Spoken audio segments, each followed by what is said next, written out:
1 Pedro, capítulo 3.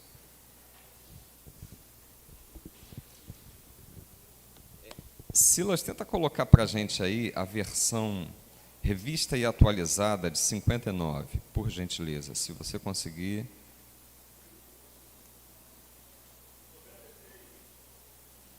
Então vamos ver se ela atende às nossas expectativas.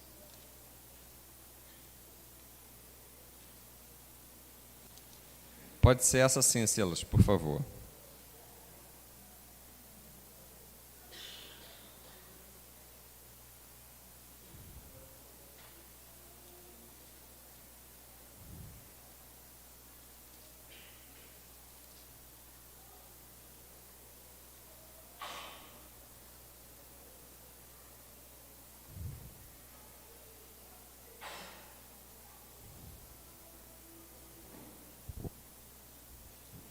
É, 1 Pedro, capítulo 3, versículos 13 até o 16, irmãos. É texto demais, eu vou pedir a ajuda dos irmãos, eu vou lendo um versículo, os irmãos leem outro e a gente finaliza. Amém? Então diz assim o texto bíblico: Ora, quem é que vos há de maltratar se fordes zelosos do que é bom?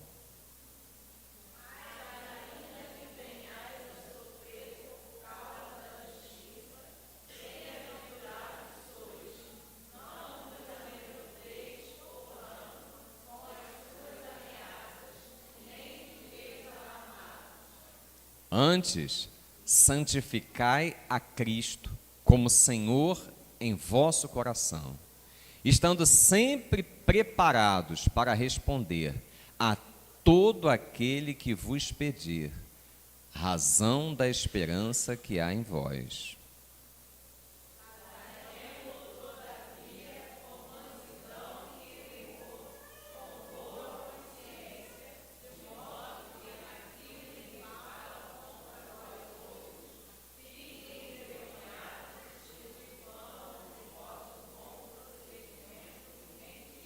Amém. Até aí, irmãos. Feche os seus olhos, deixe a sua Bíblia aberta. Vamos falar com Deus. Santo, santo, santo é o teu nome, Deus. Nos alegramos em ti, Senhor, nesta manhã, por tudo que vimos e ouvimos.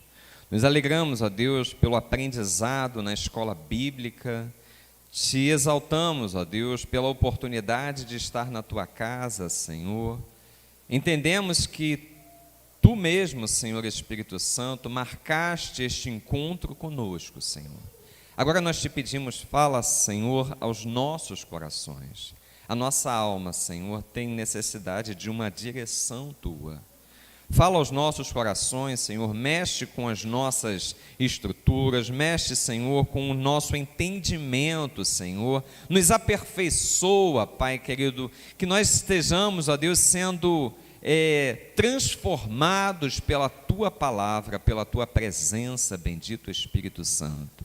Trabalha, Senhor, a Tua palavra nos nossos corações. Nós te pedimos, em nome de Cristo Jesus. Amém, Pai. E, ó Deus, na autoridade do Teu nome, eu repreendo todo espírito contrário, caiam por terra. Todo espírito roubador da palavra, todo pensamento contrário, caiam por terra, em nome de Cristo Jesus. O povo que aqui está é livre para ouvir, para compreender e para viver em conformidade com a Tua palavra, em nome de Jesus. Amém. Glórias a Deus. Irmãos, eu gostaria de falar nessa manhã sobre santidade, o caminho para uma vida plena. Na semana passada, nós estivemos falando e a gente chegou à conclusão do seguinte, que muitas pessoas buscam a felicidade. Felicidade é uma busca legítima, todos nós precisamos ser felizes. Mas muita gente busca em caminhos errados e equivocados, aonde você não vai encontrar plenitude, satisfação para realizar em vida. E a gente tem assim um binômio, são dois nomes que movem a nossa vida. São propósito e consequência. Muitas vezes nós estamos buscando as consequências das coisas e não o propósito. Quando nós buscamos a consequência, nós naufragamos, porque nós precisamos buscar aquilo que Deus tem como propósito, para que o propósito gere o resultado, a consequência da coisa. Por exemplo, quando você chega e fala assim, olha, eu quero prosperidade, então eu vou buscar prosperidade em Deus. E aí você ouve falar assim, olha, então eu abrirei as janelas dos céus e derramarei sobre a vossa vida bênção tal, que dela vos advenha a maior abastança. Mas antes, se eu olhar somente para esse aspecto, eu estou esquecendo o propósito. O propósito é trazer todos os dízimos à casa do tesouro para que haja mantimento na minha casa. Então, existe um propósito implícito nesse texto, que é você e eu, nós sermos fiéis a Deus. A fidelidade, Deus está buscando os fiéis da terra. Então, quando você e eu, nós somos fiéis a Deus, a consequência, o resultado dessa fidelidade é que as janelas dos céus se abrirão sobre a sua vida, amém? Então, propósito e consequência não podem ser assim confundidos. Eu e você precisamos ter a ordem certa das coisas. Então, você não vai buscar a prosperidade. A prosperidade vai ser uma consequência da minha fidelidade a Deus. Propósito é a fidelidade. Qual é a consequência? As janelas dos céus vão se abrir. Você vai ser próspero nessa terra. Sobre outra ótica, a gente tem propósito e consequência visto na palavra de Deus em vários aspectos. A obediência.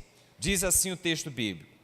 Olha, eis que eu coloco diante de ti a vida e a morte, a bênção e a maldição. Aí ele dá o conselho, escolhe, pois, a vida, para que vocês vivam. E aí você vai viver e ter como consequência as bênçãos de Deus. Você não vai ser constituído por cauda, vai ser constituído por cabeça. Você não vai se pedir emprestado, você vai ter para emprestar. Você vai ser abençoado na cidade e abençoado no campo. Bendito serás, né, no fruto, né, do teu ventre, bendito vão ser as crias dos teus animais. Então, a bênção vai perseguir você, a bênção vai te alcançar porque você atendeu um propósito de Deus. Qual é o propósito?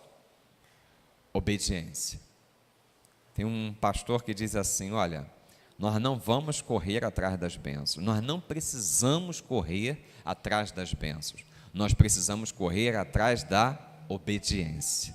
Então nós vamos andar em obediência, esse é o propósito. E como consequência desse propósito, as bênçãos vão nos alcançar. Amém? Glórias a Deus. Nesse texto, nós também temos algo, uma orientação feita pelo apóstolo, que vai justificar, que vai nos apontar um princípio desse binômio, propósito e consequência. Santidade gera felicidade na sua existência. Então, muitas pessoas procuram a felicidade em caminhos, em lugares, em coisas, situações que não vão trazer felicidade para vocês. Eu já falei para vocês que eu não nasci num lar cristão. Eu me converti quando tinha 19 anos.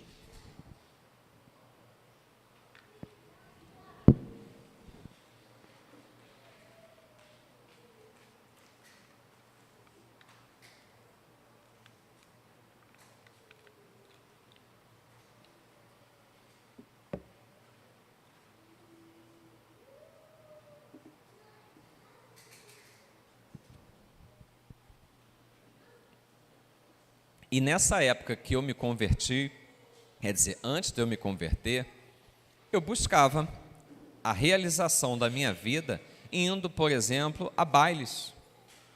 Irmãos, volta e meia, eu saía, eu e aquele povo todo que estava ali correndo, porque saía um tiro naquele local, tocava um horror, era uma coisa assim triste.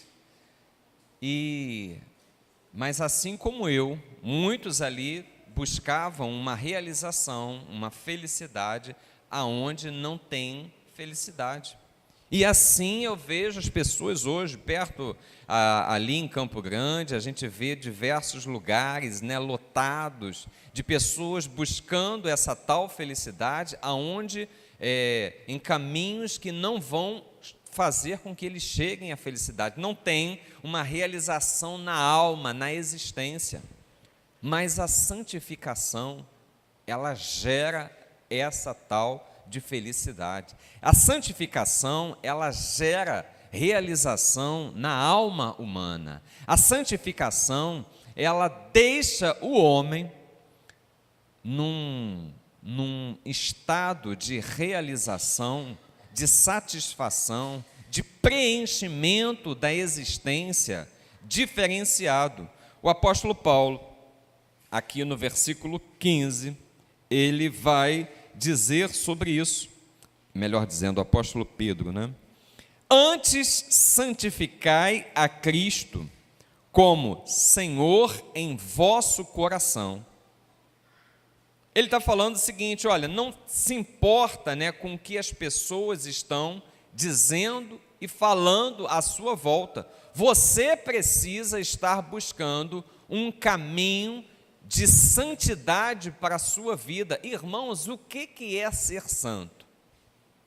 Ser santo é você e eu nos separarmos do mundo, dos valores do mundo, dos conceitos do mundo, dos comportamentos do mundo e nos voltarmos para Deus. Quando nós nos separamos para Deus, nós estamos no caminho de santificação, aonde nós estaremos alcançando essa plenitude de Deus em nós.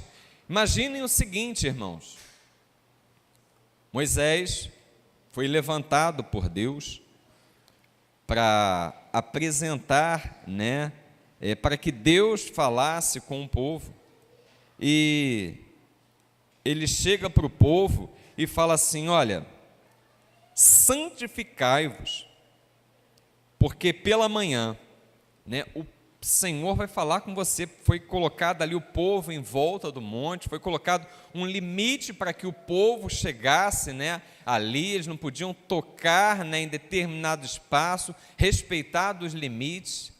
Irmãos, toda vez que Deus mandava o povo se santificar, acontecia algo diferenciado na vida do povo.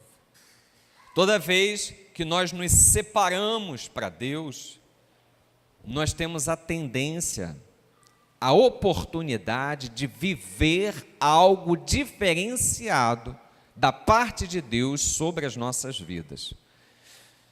A gente lembra do testemunho de Daniel.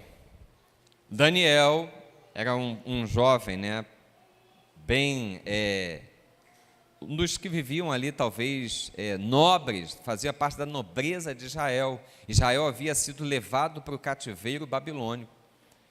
E o rei Nabucodonosor separou alguns jovens, né, daqueles que estavam presentes em Babilônia, que tinham chegado lá através do cativeiro. E ele tinha separado para instruí-lo na cultura dos caldeus.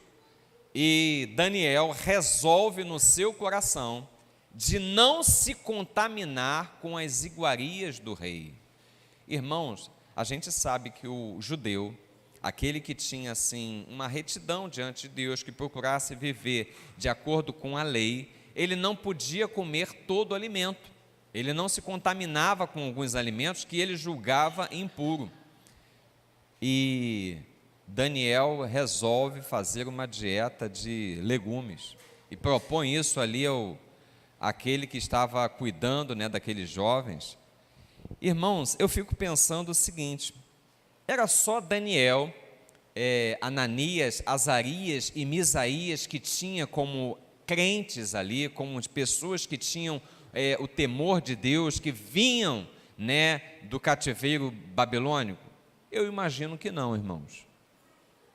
Mas porque eles entenderam que eles precisavam se santificar para Deus, aqueles 4 rapazes, eles viveram algo diferenciado naquele lugar.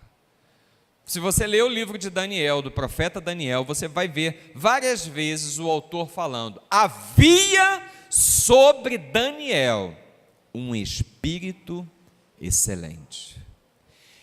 Eu e você, nós temos todas as chances de nos contaminarmos com este mundo, todas. Outro dia desse mesmo, um moço que tem vindo aqui à igreja, ele inclusive aceitou a Cristo Jesus e, aliás, ele se reconciliou com Cristo Jesus, mas ele tem ali no pé dele o vício da bebida. Ele falou assim: pastor, eu me reconciliei com Cristo Jesus, mas quando eu estava lá na rua, um sujeito chegou para mim e falou assim: olha, bebe aqui, estou pagando para você, insistindo. Ele falou: não quero, e ele resistiu até o quanto pôde, mas ele caiu ali, porque aquele é o tendão de Aquiles dele, aquele é o ponto fraco. Irmãos, todos nós temos pontos fracos, e o diabo, ele usa e abusa dos nossos pontos fracos. Mas quando os nossos pontos fracos são submetidos à cruz de Cristo, você é fortalecido pela presença do Espírito Santo de Deus. Você ganha força, você é revestido de poder. Quando nós submetemos a nossa vida a Cristo Jesus, quando nós nos separamos do mundo e dizemos assim: olha, eu não quero mais isso para a minha vida, eu clamo pelo sangue vertido na cruz, eu não quero mais, não existe mais sociedade minha com o mundo, não quero.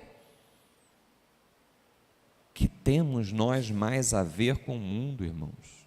Não permita que o mundo entre na sua vida.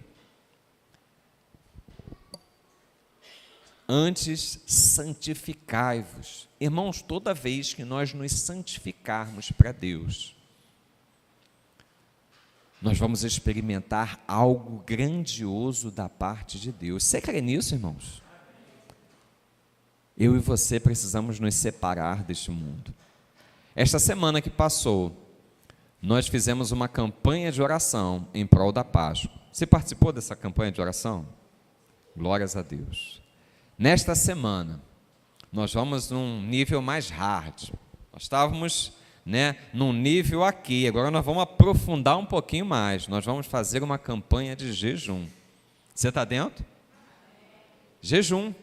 Como é que a gente faz jejum? A gente pode jejuar um café da manhã, a gente pode jejuar uma refeição, um almoço. Aqueles que têm mais assim, estão mais experimentados, você pode fazer jejum de um período maior. Não, vou jejuar, vou entregar a Deus o café da manhã e o almoço, a única refeição que eu vou fazer é a janta, então hoje só vou tomar café da manhã e vou passar o dia ali em jejum do restante das refeições. Não importa, você tem algo para apresentar para Deus. Apresente, se santifique, diga para Deus que você quer mais dele. Separe-se para Deus. O jejum é esse mover que você e eu estamos dizendo: Senhor, está bom demais aquilo que o Senhor tem falado ao meu coração, a presença do teu Espírito, mas eu quero mais. Você consegue dizer isso? Eu quero mais de Deus. Eu quero mais de Deus. É isso que você vai estar falando com Deus através do jejum. E nós, nesse mundo, estamos sujeitos a nos contaminarmos todos os momentos com valores, com as coisas deste mundo. Irmãos, das formas mais diversas. Celular. Irmãos, eu vou perguntar uma coisa para vocês. O celular é uma coisa boa ou é uma coisa ruim?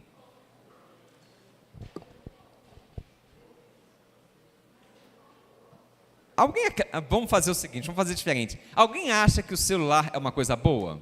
Levanta a mão. Alguém acha que o celular é uma coisa ruim? Beleza, estamos divididos. Eu vim aqui para dividir, irmãos.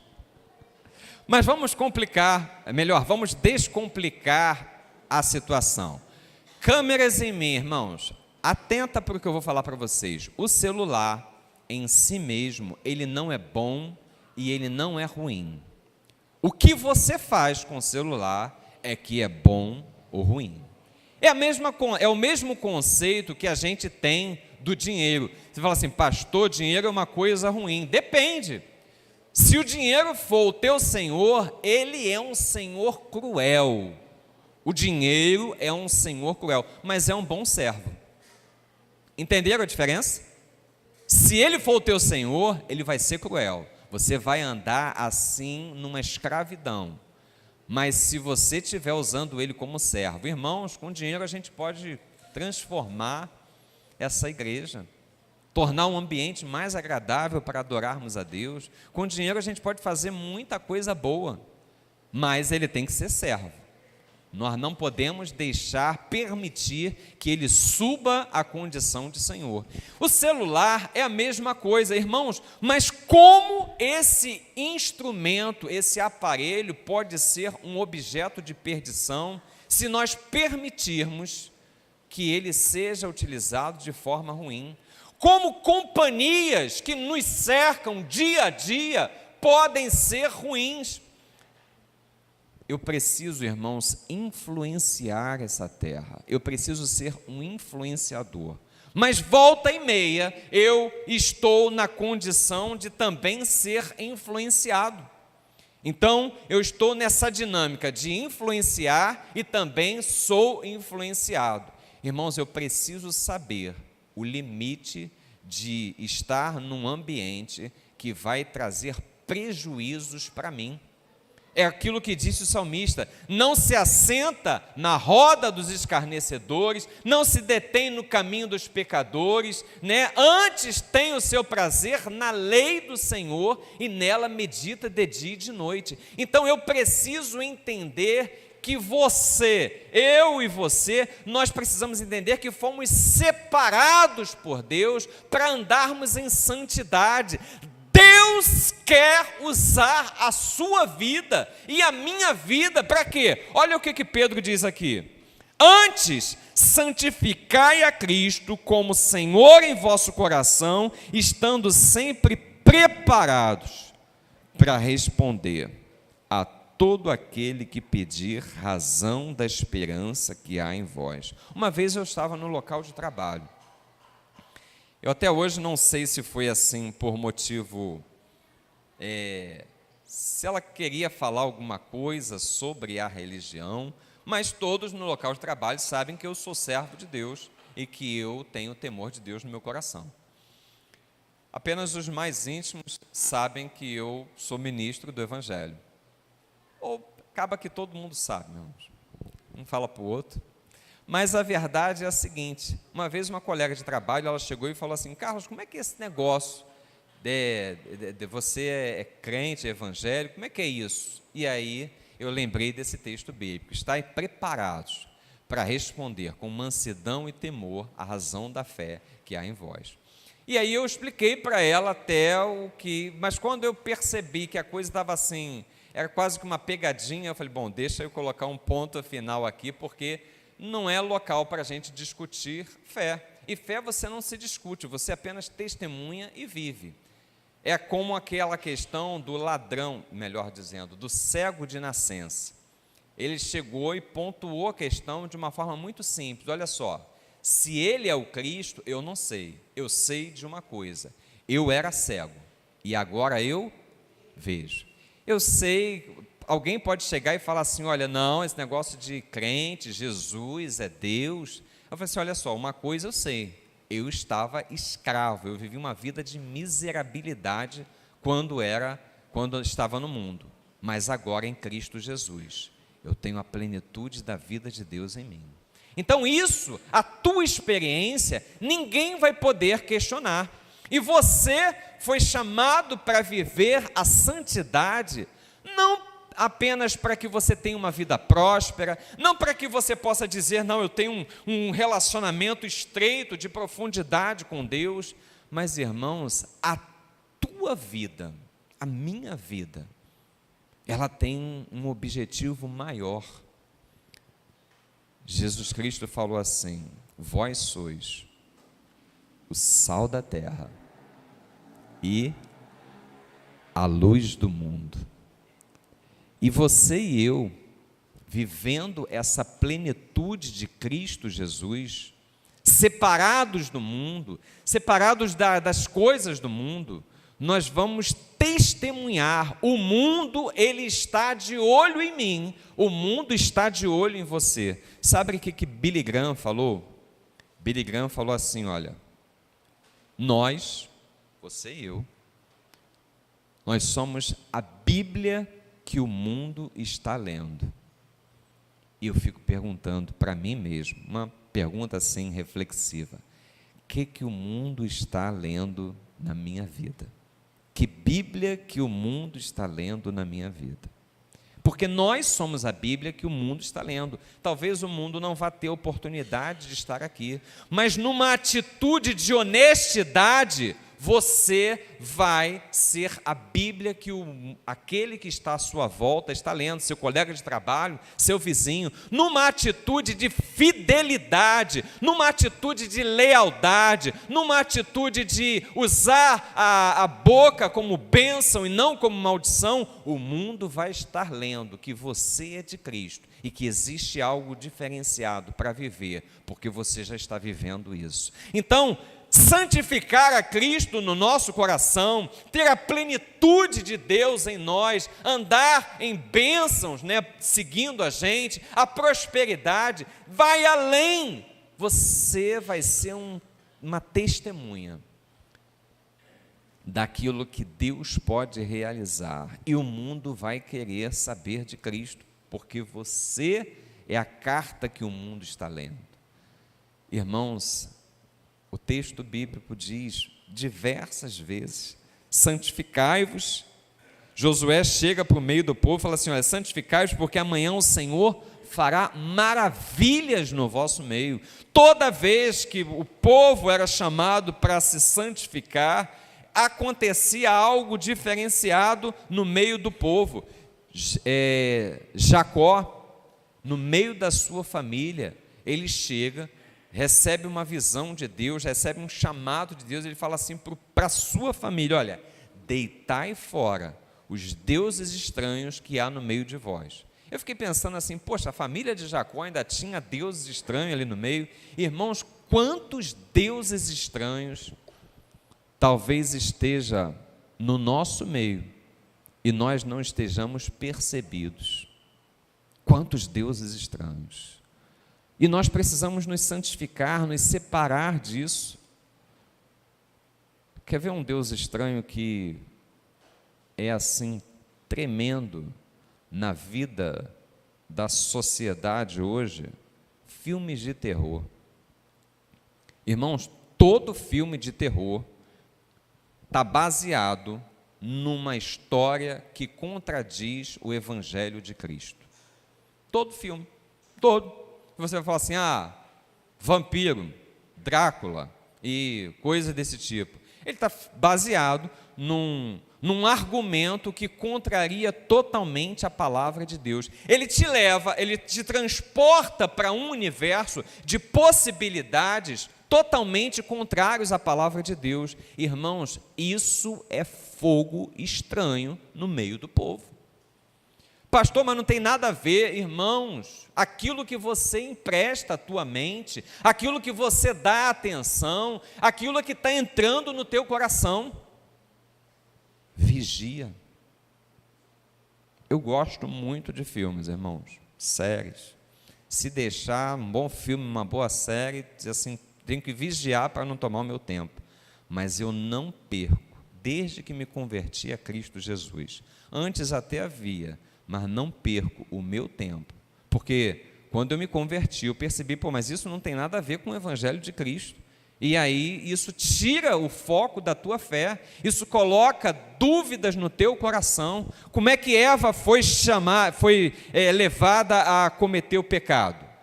A comer, desobedecer a Deus. Satanás chegou e colocou uma dúvida no coração dela. Filmes de terror contrariam o Evangelho de Cristo e vão semeando dúvidas no coração. Isso é uma porta de entrada, irmãos, porta de entrada para muitas coisas ruins na vida. E nós vamos permitindo. Estávamos no estudo do Libertando os Cativos. O pastor Alexandre estava falando sobre a música. A gente falou sobre filmes, e agora eu estou lembrando sobre música. Irmãos, o mundo não tem nada para te oferecer. Põe uma coisa na tua cabeça. E não existe gratuidade. Toda música tem uma fonte de inspiração. Isso, irmãos, presta atenção. Jesus Cristo falou o seguinte: aquele que comigo não ajunta, espalha. Se não é por mim, é contra mim. Então, por mais assim ingênua que pareça a letra de uma música, por que eu vou perder o meu tempo, abrir a minha boca para cantar algo que não exalte o nome do meu Deus? Para falar, para assim me alegrar com algo que não esteja engrandecendo o senhorio de Cristo sobre a minha vida? Desvia o teu pé desse caminho, irmãos. Isso é uma porta de entrada para a dúvida, porque você nem sabe aonde que aquilo foi inspirado. Separe-se. Tenha ousadia de se separar para Deus em tudo, em músicas, em filmes, em leituras.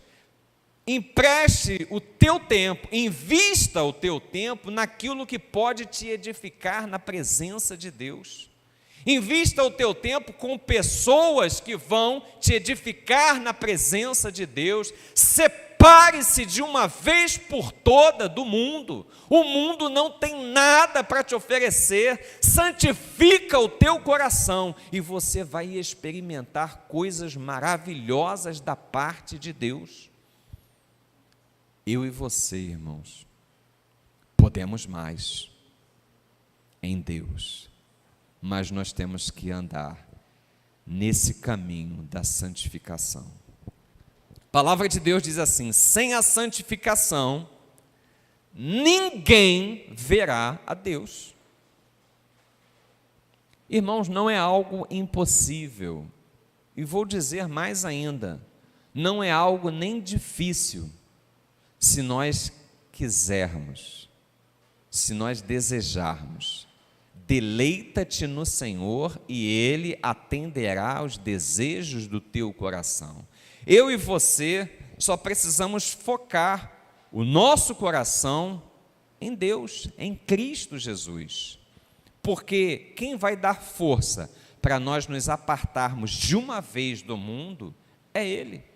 É Ele quem vai gerar esse desejo em nós. Mas nós precisamos dizer: Senhor, tira esse desejo do meu coração de ficar ouvindo aquilo que não edifica a minha vida, de ficar vendo aquilo que não edifica a minha vida. Rompe as pontes com o passado. Rompe as pontes com aquilo que pode te afastar da presença de Deus. Irmãos, quando nós nos santificarmos, nós vamos ver Deus agindo de uma forma sobrenatural na nossa vida. Você crê nisso? Fica de pé então. Você recebe essa palavra? Então diga assim: eu recebo em nome de Jesus. Amém, glórias a Deus. Vamos louvar a Deus.